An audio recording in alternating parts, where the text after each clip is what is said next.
ಪಟ್ಟೆ ಈ ವಿಧ ಭವದೊಳ್ ಎಷ್ಟು ಬವಣೆ ಪಟ್ಟೆ ಪಾಮರದೊಳು ನಯನ ಹಯವದನ ಆವ ರೀತಿಯಿಂದ ನೀ ಎನ್ನ ಸಲಹುವೆ ಶ್ರೀ ವಿಭುಹಯವದನ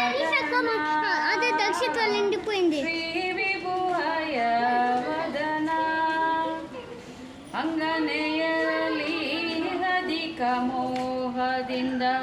ಅಂಗ ಶೃಂಗಾರವ ಮಾಡಿ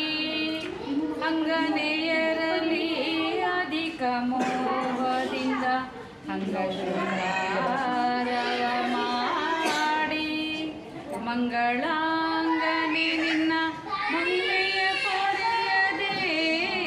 ಮಂಗಳಾಂಗನೆ ನಿನ್ನ ಮಂಗೆಯ ಪೊರೆಯದೆ ಭಂಗಕ್ಕೆ ಹೊಳೆಗಾದೆನೋ